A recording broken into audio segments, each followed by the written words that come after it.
In 1993, the FAA started warning pilots to stay away from a certain section of airspace over Alaska. The U.S. government was experimenting with a new breed of high-altitude electronic technology that was significantly altering the Alaskan airspace. The experiments continue to this day, and critics are warning that this project could have global effects that will destroy our planet.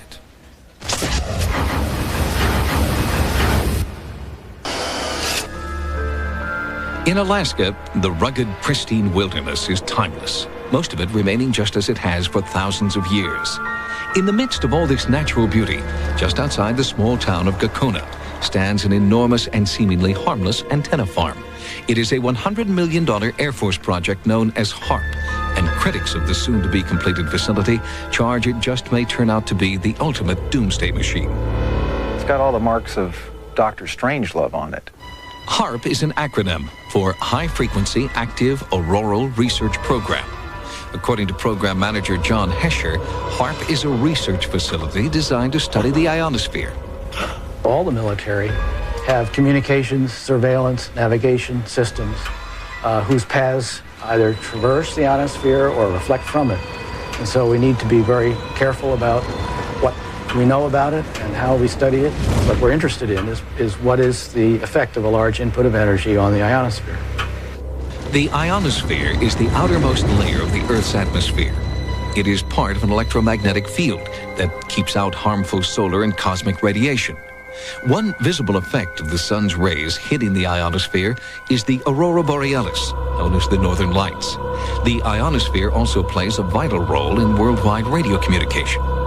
The first transmission of radio waves across the ocean were quite a surprise when it was first done. People thought there'd be no chance to transmit the signals across the ocean by wireless. And in fact, what the ionosphere does is act like a mirror. And so you transmit a signal and it bounces off the ionosphere, then it bounces off the Earth. When Haarp is fully operational, it will transmit extremely powerful blasts of high-frequency radio waves directly up into the atmosphere, superheating the electrons that make up the ionosphere. This will cause them to disperse, effectively punching a hole in the ionosphere. But after you turn the instrument off, this thing kind of moves around and it gets replenished. And within a few minutes, it's back to where you can't even detect that there's a hole anymore. The Air Force says that manipulating the ionosphere and studying the effect will allow them to improve the efficiency of communications, navigation, and surveillance systems. But researchers outside the military see Haarp as a high-tech weapon with global implications.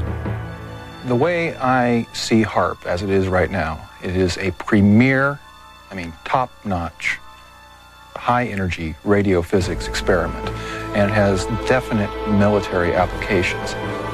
Journalist Mark Farmer lives in Alaska and has written about the potential impact of Haarp for both Jane's Defense Weekly and Popular Science magazine. He believes that Haarp will be used to take giant X-rays of Earth. Earth-penetrating tomography is a technique using extremely low-frequency radio waves. Today in geophysical probing, scientists will use explosives or a machine that thumps the ground to produce these waves, but Haarp will stimulate the auroral electrojet to make an antenna thousands of miles long that will emit these ELF waves. Farmer's research indicates that the extremely low-frequency waves would be capable of penetrating several kilometers into the Earth, ferreting out nuclear storage facilities and other underground military installations. This is producing surveillance systems able to detect stealthy cruise missiles and aircraft. These are systems that will enable us to communicate at higher data rates and at greater distances with our ballistic missile submarines. While the Air Force insists Haarp is not an offensive weapon and is necessary for continuing national security, Alaskan native Nick Begich proposes a different scenario in this new book. The things that we found in other Air Force documents, one in particular was a document put together in '82.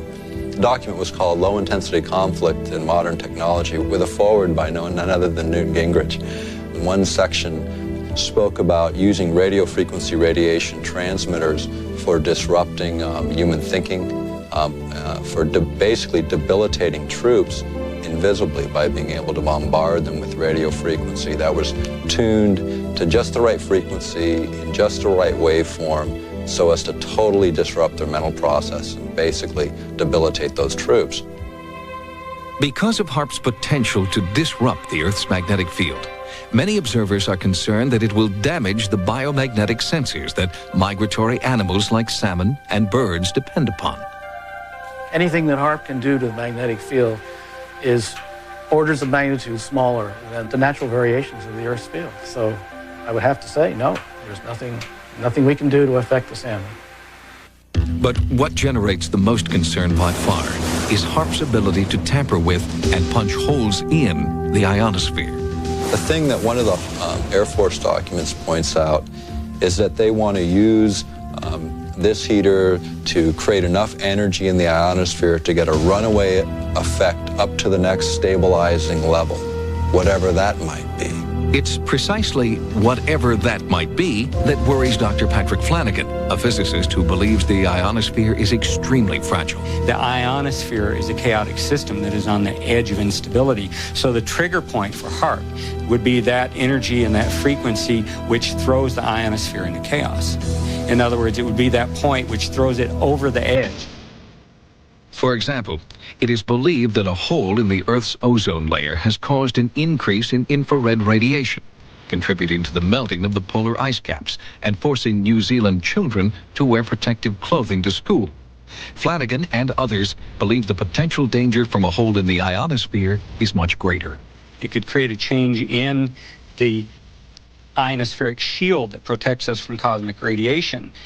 We're worried about the ozone layer. The ozone layer is nothing compared to what Haarp could do. You know, we're worried about ultraviolet light. That's just very harmless ray compared to some of those energy streams or particles that are coming from outer space that are being deflected by this natural shield around the Earth. And this is what Haarp wants to play with.